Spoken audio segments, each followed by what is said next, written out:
வணக்கம் நண்பர்களே. காலையில் காட்டுக்கு வந்தோடனே எல்லாம் வைக்கப்புல் போட்டு விட்டேன். போன வாரமே உங்களுக்கு பழைய வீடியோவில் சொல்லியிருப்பேன். காலக்கண் ரெண்டும் வந்து வெளியில் இருக்கிற பெரிய காட்டுக்குள்ளே விட்டுட்டு கிடாரி கண்ணுங்க, எருமை காலக்கண்ணு இதெல்லாம் வந்து முன்னாடி வயலில் விட்டுறேன் அப்படின்னு சொல்லியிருந்தேன். அதனோட காரணத்தையும் சொல்லியிருந்தேன். தென்னை மட்டையெல்லாம் வந்து ஓவராக கடிக்குது, கீழே காட்டுக்குள்ளே பில்லு குறைஞ்சனால. சரி, 2 உருப்படி மட்டும் காட்டுக்குள்ளே இருந்துச்சுன்னா தென்னை மட்டையை பெருசாக கடிக்காது. அதனால் காலக்கண் ரெண்டையும் வெளியிலையும், கிடாரி கன்று, எருமை கன்று இதெல்லாத்தையும் முன்னாடி இருக்கிற வயலில் விட்டாச்சு. காலையில் நேரம் பார்த்திங்கன்னா ஒரு கட்டு வைக்கப்புல்லை கொண்டாந்து அங்கங்கே எல்லாம் பேட்சாக வந்து உதறி விட்ருவோம். அதுக்கப்புறம் மத்தியானம் ஒரு டைம் தீவனப்புல் ஒரு செம. அதுக்கப்புறம் சாயந்தரம் பார்த்திங்கன்னா மறுபடியும் வைக்கப்புல் இதே மாதிரி போட்டு ஒரு 2 மாதம் 3 மாதத்துக்கு வந்து மழை பெஞ்சு நல்லா பில்லு வர வரைக்கும் இப்படி தான் நம்ம வச்சுருக்கணும். அதுக்கப்புறம் கட்டுத்தரைக்கு வந்தாச்சு. நம்ம அண்ணன் வந்து மாடு காலைக்கு கொண்டு வந்திருந்தார். செவலை காலையில் தான் சேர்த்தணும் அப்படின்னாரு. சரின்னு செவலை காலையை விட்டு சேர்த்தி விட்டாச்சு. அதுக்கப்புறம் காடைகளுக்கெல்லாம் தீவனம் வைக்கலான்ட்டு வந்தேன். முதலே வந்து நைட்டு தீவனம் அதிகமாக வச்சதுனால தீவனம் இருந்துச்சு, அதனால் தீவனமே வைக்கல. காடைக்கு பொறுத்தளவுக்கு தீவனமும் தண்ணியும் எனி டைம் இருக்கணும். தீவனம் அதிகமாக சாப்பிடும், தண்ணியும் அதிகமாக குடிக்கும். எந்த அளவுக்கு தீனி எடுக்குது, எந்த அளவுக்கு தண்ணி குடிக்குதோ அந்த அளவுக்கு தான் முட்டை அதிகமாக விடும். இதுவே வந்து ஃபீடு போடாமல் நம்ம கம்பு இந்த மாதிரிலாம் போட்டோம்னா முட்டை விட்றது குறைஞ்சிரும். ஒரு 2 நாளுக்கு ஒரு முட்டை, எப்போயாவது ஒரு முட்டை அந்த மாதிரி தான் விடும். நம்மளுக்கு ரெகுலராக முட்டை விட்டுட்ருக்குது 4-5 மாதமாக. முட்டையெல்லாம் வந்து நண்பர் ஒருத்தர் கேட்டிருந்தார், வாங்கறதுக்கு வந்திருந்தாங்க. அதுக்காக சரி முட்டையெல்லாம் எடுத்து பேக் பண்ணி கொடுக்கலான்ட்டு எடுத்தோம். அதெல்லாத்தையும் முடிச்சுட்டு ஆட்டு ஷெட்டுக்கு வந்திருந்தேன். குட்டிகள்லாம் எப்படி இருக்குது அப்படின்னு பார்த்தேன். கலப்பு தீவனம் போட்டு விட்டுட்டு ஒரே ஒரு குட்டி மட்டும் பார்த்திங்கன்னா கொஞ்சம் டல்லாக இருந்தது. அந்த வாலாட்டிகிட்டு இருக்குது பாருங்கள், அந்த குட்டி. காரணம் என்ன அப்படின்னு பார்த்தா கழிச்சல் இருக்குது. இந்த மாதிரி காலையில் நேரம் வந்து நம்ம எல்லா குட்டியும் எப்படி இருக்குது அப்படிங்கிறது பார்த்தோம்னாவே தெரியும். கழிச்சல் இருந்ததுன்னா நம்ம உடனே வந்து அதுக்கு ஏதாவது சிரப்போ இல்லை இன்ஜெக்ஷனோ ஏதாவது ஒன்று டேப்லெட்டோ போட்டு நம்ம டக்குன்னு ரெடி பண்ணணும். ரெடி பண்ணாமல் விட்டுட்டோம் அப்படின்னோம்னா குட்டி டக்குன்னு இளைச்சி போயிடும். பால் கொடுக்குற ஆடுகளே பார்த்திங்கன்னா எல்லாம் ஓரளவுக்கு இளைச்சி தான் இருக்கும். பால் வற்றினதுக்கப்புறம் தான் உடம்பு ஏறும். எவ்வளோ உடம்போடு வச்சுருந்தோம்னாலும் பால் அதிகமாக இருக்கிற ஆடுகள் கண்டிப்பாக வந்து உடம்பு இளைக்கும். கிடாய் வந்து தனியாக பிரித்து போட்டாச்சு. இந்த கூண்டு ரெடி ஆகிடுச்சு. இந்த பெயிண்ட்டு மட்டும் அடிக்கணும். ப்ரைமர் அடித்தாச்சு. இந்த பொட்டைக்குட்டிகளும் பார்த்திங்கன்னா தனியாக விட்டுட்டோம். அதாவது ஃபஸ்ட்டு பேட்ச், இதெல்லாம் முன்னாடி பேட்ச். இது நம்ம நிறுத்தியிருக்கிற குட்டிக்கு கலப்பு தீவனம் வைக்கும்போது அதெல்லாம் வெளியில் திறந்து விட்ருவோம். இந்த டைம் வந்து அந்த கேஜ் ரெடியானனால அந்த கேஜில் விட்டுட்டோம். புது கேஜ் வந்து ரூம்லாம் எந்த அளவுக்கு வேலையாகிருக்கு ஷெட் அப்படின்னு பாருங்கள். ஒவ்வொரு ரூமாக தனித்தனியாக பிரித்தாச்சு. இது வந்து மெடிசன்லாம் வைக்கிறதுக்காக வைக்கிறேன்னு சொல்லி இந்த பாக்ஸு எல்லாமே ப்ரைமர் அடித்தாச்சு. இது வந்து நம்ம ரெஸ்ட் ஏரியா, நம்ம வந்து கொஞ்சம் ரிலாக்ஸாக உட்காந்து இருக்கிறதுக்கு. அந்த சதுர பைப்புலேயே பார்த்திங்கன்னா சேர் மாதிரி அடித்தாச்சு உட்கார்றதுக்கு. இதில் ஒரு சின்ன ஆல்ட்ரேஷன் பண்ண வேண்டிய வேலை இருக்குது, அதனால் ப்ரைமர் அடிக்க வேணான்னு சொல்லிட்டேன். உட்காந்து சாயும் போது ரொம்ப சாய்வாக இருக்குது, அதனால் கொஞ்சம் அதை ஆல்ட்ரேஷன் பண்ணணும் அப்படிங்கிறனால அதுக்கு ப்ரைமர் அடிக்க வேணான்னு விட்டாச்சு. மேலேயும் பார்த்திங்கன்னா ஷீட்டு போட்டு நீட்டாக பண்ணியாச்சு. கேமராவும் வச்சாச்சு புது ஷெட்டுக்கும். இதை ஆல்ட்ரேஷன் பண்ணதுக்கப்புறம் அடுத்த வார வீடியோவில் நான் காமிக்கிறேன். அதுக்கப்புறம் பார்த்திங்கன்னா மாட்டுக்கெல்லாம் தண்ணி வச்சோம். கிட்டத்தட்ட ஒரு 2 மாதத்து அளவில் மாடுகள்லாம் மேய்ச்சலுக்கு போகவே இல்லை. இனிமேல் தான் வந்து நம்ம மேய்ச்சலுக்கு கொண்டு போகணும். அதனால் தண்ணி வச்சாச்சு. தவிடு தண்ணி குடித்ததுக்கப்புறம் காட்டுக்கு கொண்டு போவோம். நம்ம கன்றுக்குட்டியோட அப்டேட் என்ன அப்படின்னு பார்த்தோம்னா, போன வாரம் வந்து சரி ஆகுமா ஆகாதா அப்படின்னு ஒரே குழப்பத்திலே இருந்தேன். நமக்கு தெரிஞ்ச வைத்தியங்கள் நம்ம பண்ணோம். மூங்கில் வந்து 2ஆக பொளந்து அதை வச்சு காட்டன் துணி வச்சு கட்டு போட்டிருந்தோம். அந்த பெண்டு வந்து நிமித்தியாச்சு. ஆனாலும் வீக்கம் வந்து அதிகமாக இருக்குது, வீக்கம் குறையல. அதனால் வந்து கட்டை அவுத்து விட்டுட்டேன். ஒரு 3 நாள் தான் கட்டியிருந்தோம், அதுக்கப்புறம் அவுத்து விட்டுட்டோம். பழைய கண்டிஷன் எப்படின்னு பார்த்திங்கன்னா, அந்த வெள்ளை கலரில் முடி இருக்கிற இடத்துல தான் கால் ஊனிகிட்டு இருந்துச்சு. கால் மடக்கி ஊனிகிட்டு இருந்தது. அந்த கட்டு போட்டதுக்கப்புறம் இப்போ ஓரளவுக்கு பரவாயில்ல. ஒரு 60% பரவாயில்ல. இன்னும் முழுசாக வந்து இந்த குழாம்பு வந்து கீழே வந்து நல்லா அமுக்கி நடக்கலை. மறுபடியும் ஒரு டைம் கட்டு போடணும். அந்த வீக்கம் குறைஞ்சதுக்கப்புறம் தான் கட்டு போடணும் அப்படின்னு நினைக்கிறேன். இல்லாட்டி ரத்தோட்டம் ஓடலின்னா மறுபடியும் வேறு ஏதாவது தொந்தரவுகள் வந்துடும். ரத்த ஓட்டம் ஓடுறதுக்காக நல்லா நீவி விட்டு ஐஸ் கட்டி வச்சிட்ருக்குறோம். அது இல்லாமல் ஸ்ப்ரே அடிச்சிட்ருக்குறோம் வீக்கம் குறையிறதுக்கு, வலி இல்லாமல் இருக்கிறதுக்கு. இப்போ கால் பாருங்கள், அந்த குழம்பு ஓரளவுக்கு கால் ஊனுது. இன்னும் முழுசாக வந்து கால் ஊனல. படுகடையாக வந்து நல்லா வந்து சீட்டிங் ஆயிடுச்சு அப்படின்னா எந்த ஒரு ட்ரீட்மெண்ட்டும் தேவையில்லை. நல்லாவே நடக்குது. போன வாரத்தில் எல்லாம் பார்த்திங்கன்னா கன்று போட்ட டைமில் ஒரு காலையே கீழே ஊனாமல் ஒரு சைடாகவே நடந்துட்டு போச்சு. இந்த வாரம் ஓரளவுக்கு பரவாயில்ல. அடுத்த வாரம் எப்படி இருக்குது அப்படின்ட்டு இன்னொரு ஒரு வாரம் கழித்து அடுத்த வீடியோவில் நான் அப்லோட் பண்ணுறேன். பால் குடிக்கிறது அந்த மாதிரி இது எல்லாமே சூப்பராக இருக்குது. கன்றுக்குட்டி கட்டுறதே இல்லை, சும்மாவே தான் இருக்குது.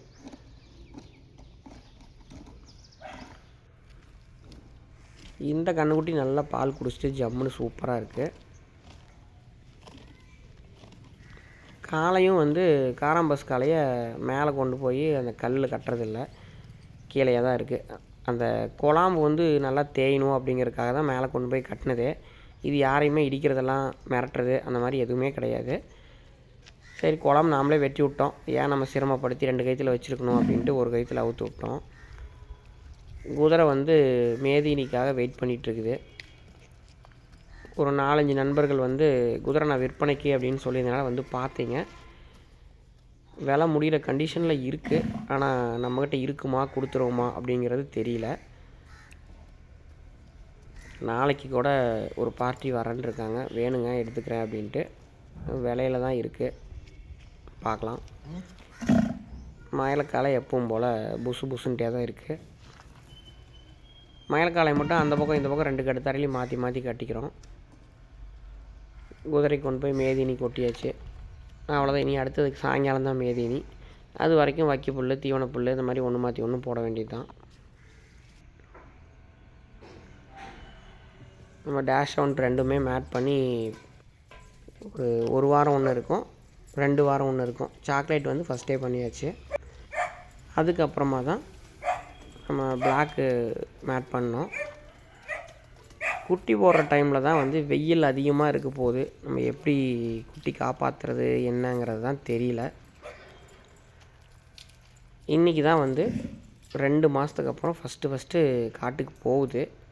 ஃபஸ்ட்டு கிராஸ் மாட்டை கொண்டு போய் கட்டியாச்சு. அதுக்கப்புறம் காளைக, அப்புறம் காராம்பஸ் மாடு, இதெல்லாமே கொண்டு போக வேண்டியது தான். காராம்பஸு காளை வந்து இன்றைக்கி தான் ஃபஸ்ட்டு காட்டுக்கு போகுது. நம்ம கொண்டு வந்ததுலேருந்து இன்னும் ஒரு நாள் கூட மாட்டு வண்டியில் சைடில் கட்டிட்டு போனதில்லை. கட்டுத்தரையை விட்டே வெளியில் போனதில்லை. எப்படி போகும்னு தெரில. கட்டுத்தரையில் இருக்கிற குட்டை மாடும் கன்றுக்குட்டியும் வந்து காட்டுக்கு மேய்ச்சலுக்கு போகிறதில்ல, இங்கே தான் இருக்குது. காராம்பஸ் மாடு அதையெல்லாம் பிடிச்சிட்டு போகிறனால கட்டுத்தரையை ரவுண்டு அடிச்சுட்டே இருக்குது.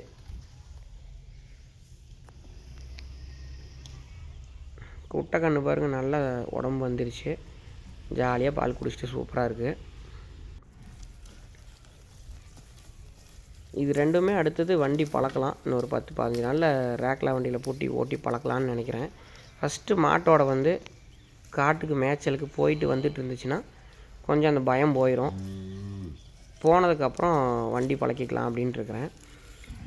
செவலக்காலை ஆல்ரெடி மாடுகளோட வண்டியில் சைடில் கட்டிட்டு போயிருக்கு, அந்த பழக்கம் இருக்குது. காராம்பஸ் காலைக்கு இன்னும் அந்த பழக்கம் இல்லை.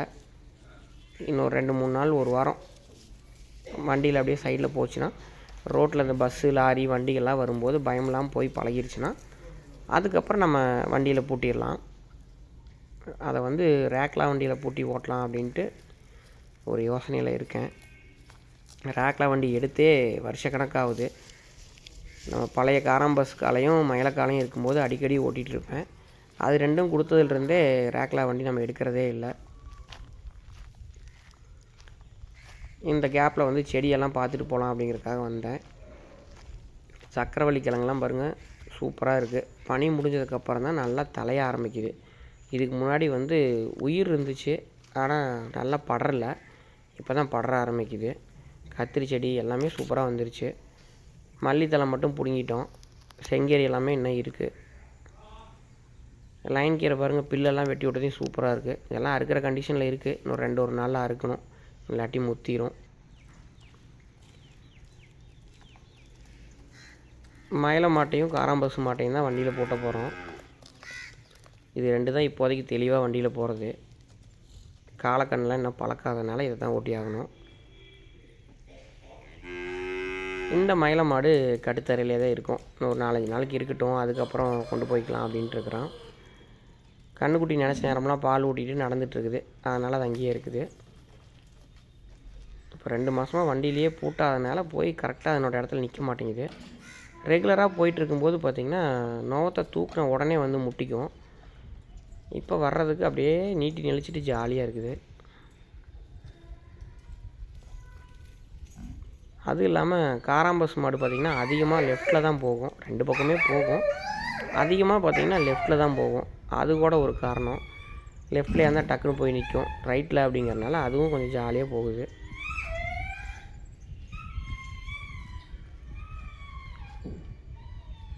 காராம்பசு காலை தான் வண்டி கூட எப்படி போகும் அப்படின்னு தெரில. எப்பயுமே பார்த்திங்கன்னா ஒரு 2-3 நாளுக்கு கொஞ்சம் நடையே வந்து பயந்த மாதிரி தான் நடந்துட்டு போகும். நம்ம போகும்போதெல்லாம் பின்னாடி பார்த்துட்டே போகணும். திடீர்னு நின்றுச்சுன்னா அந்த மூக்கை அறுத்துரும்.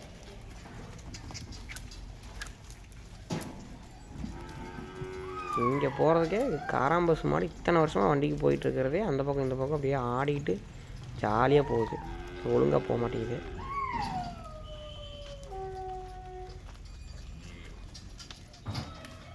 செவலக்காலம் மாடு முதிக்க ஆரம்பிச்சதையும் கொஞ்சம் லொல்லு பண்ணுது.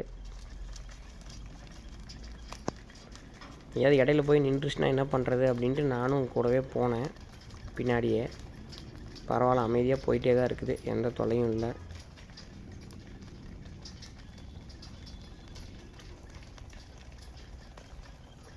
இன்னும் அந்த மயில மாடு வந்ததுன்னா வண்டி ஃபுல்லாக இருக்கும். எல்லா பக்கம் சுற்றி சுற்றி மாடாக இருக்கும். அடுத்த வாரத்தில் அந்த மயில மாட்டையும் கொண்டு வந்துடலாம். அந்த மயில மாட்டுக்கு பார்த்திங்கன்னா மேய்ச்சல் வந்து ரொம்ப பிடிக்கும். கட்டுத்தாரையில் கட்டி வச்சு நம்ம தீனி போடுறத கூட காட்டுக்குள்ளே கொண்டு வந்து கட்டினோம்னா கட்டின இடத்துல சுத்தமாக வந்து பிளேடு போட்டு நம்ம அறுத்த மாதிரி சுத்தமாக வந்து பில்லே இல்லாமல் மேய்ஞ்சிரும். இதுக்கெல்லாம் அந்தளவுக்கு சுத்தமாக மேயாது. நல்ல பில்லாக இருந்துச்சுன்னா சுத்தமாக மேய்ஞ்சிரும். அந்த மாடு அப்படி கிடையாது, எந்த பில்லாக இருந்தாலும் அந்த இடத்த க்ளீனாக பண்ணிடும். இதெல்லாம் பார்த்திங்கன்னா இன்னும் வளர்ந்துருக்கணும் கம்பு. தென்னை மரத்து நிழல் ஒரு காரணம். அடுத்தது பனிக்காலம் அப்படிங்கிறதுனால பனிக்கு வந்து சரியாக வளராது. எந்த ஒரு தீவனமுமே வளர்ச்சி கொஞ்சம் கம்மியாக தான் இருக்கும், ஒழுங்காகவே வளரல. அது இல்லாமல் பார்த்திங்கன்னா இப்போ அந்த பூட்டை இருக்கிறனால மயில் தொல்லை தாங்க முடியல. நிறைய பாருங்கள் தட்டெல்லாம் அப்படியே கம்மந்தட்டெலாம் சாஞ்சு சாஞ்சு கிடக்கும். உள்ளே போய் போய் நடந்து நடந்து கம்பெல்லாம் கொத்தி கொத்தி தட்டையே நாசம் பண்ணுது. இந்த இடத்துல நடுவில் மட்டும் ஓரத்தில் மட்டும் நாங்கள் வண்டி போகிறதுக்காக கம்பு விதைக்காமல் விட்டுட்டோம். அந்த மேல் காட்டுக்கு இதில் தான் போய் ஆகணும். இங்கேயுமே அங்கெல்லாம் கடைசியிலலாம் கம்பு தான், முன்னாடியெல்லாம் புல்லு கொஞ்சம் அதிகமாக போச்சு. மேல் வயலுக்கு வந்தாச்சு. இங்கெல்லாம் பார்த்திங்கன்னா வெறும் புல்லு தான் இருக்குது. அன்றைக்கெல்லாம் வளராமல் இருந்துச்சு, அதனால் மாடே கொண்டு வரல. இப்போ ஓரளவுக்கு வளர்ந்துருக்கிறதுனால மாடு கொண்டு வர ஆரம்பிச்சிட்டோம். இன்றைக்கி தான் ஃபஸ்ட்டு வந்து மாட்டை கொண்டு வந்துருக்குறோம். காலையிலே வந்து மாடு கட்டுறது கம்பி எங்கெங்கே அடிக்கணுமோ எல்லா பக்கம் அடித்து வச்சுட்டு வந்துட்டோம். வண்டியிலிருந்து அவுத்து விட்டோடனே எல்லாம் அங்கங்கே கொண்டு போய் கட்ட வேண்டிய வேலை தான். இத்தனை நாள் மேயாமல் இருந்து கொண்டு வந்ததுக்கு எல்லாம் வேக வேகமாக மேயும்னு நினச்சா எல்லாம் ஜாலியாக போய் மரத்தில் உரசிட்டு வேடிக்கை பார்த்துட்ருக்குது. காராம்பசுக்கால புதுசாக காட்டுக்கு கொண்டு வரோம், ஒழுங்காக மேயாதுன்னு நினச்சேன். அது கூட மேயுது, மற்றதெல்லாம் தான் வேடிக்கை பார்த்துட்டு நின்றுட்டுருக்குது. கொஞ்சம் நேரம் அப்படி தான் பண்ணோம். நம்ம கட்டிட்டு போயிட்டோம்னா அது பாட்டுக்கு அமைதியாக மேய ஆரம்பிச்சிடும். பக்கத்தில் இருந்தோம்னா தான் நல்ல பில்லாக வேணும், நெவுத்தி கட்டணும் அப்படின்ட்டு ஒழுங்காகவே மேயாது. காலையில் ஒரு 8 மணி 9 மணிக்கு நம்ம கொண்டு வந்து கட்டினோம்னா 12 மணிக்கு மேலே தான் அடுத்து இன்னொரு கட்டுத்தாரை நிறுத்தி கட்டுறதுக்கு வருவோம். அதுக்குள்ளேயே எல்லாம் மேய்ஞ்சிரும். அதுக்கப்புறம் வந்து மாற்றி கட்டிட்டு போனோம்னா ஒரு 3 மணி வரைக்கும் இருக்கும். 3 மணிக்கு மேலே 3 மணிலேருந்து 4 மணிக்குள்ளே தான் கட்டுத்தாரைக்கு பிடிச்சிட்டு வருவோம். அதுக்கப்புறம் போய் தான் தவிடு பருத்தி கொடையெல்லாம் போட்டு தண்ணி வைப்போம். அது வரைக்கும் காட்டிலேயே தான்.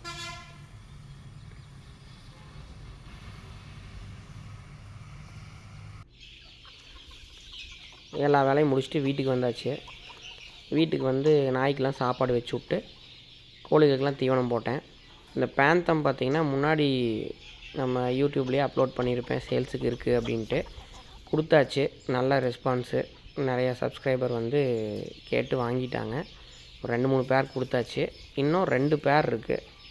அது இல்லாமல் ஒரு சேவல் வந்து சிங்கிள் இருக்குது. இது யாருக்காவது தேவைப்பட்டுச்சுனாலும் காண்டாக்ட் பண்ணுங்கள். அது இல்லாமல் இப்போ வந்து பார்த்திங்கன்னா புதுசாக குஞ்சு கூட பொரிச்சிருக்கு. அதையுமே நான் வந்து காமிக்கிறேன். இது வந்து அடுத்த பேட்ச் நாட்டுக்கோழி சிக்ஸு, பெருவடை சிக்ஸு. இதில் பார்த்திங்கன்னா ஒரு 95 to 100 குஞ்சுக்குள்ளே இருக்கும். கரெக்டாக தெரியல.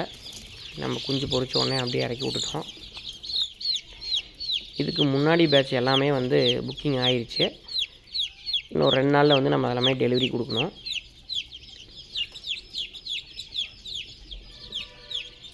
இது பார்த்திங்கன்னா 1ஆம் தேதி பொரிச்சுது. இப்போ எத்தனை நாளில் என்ன சைஸில் இருக்குது அப்படின்னு பாருங்கள்.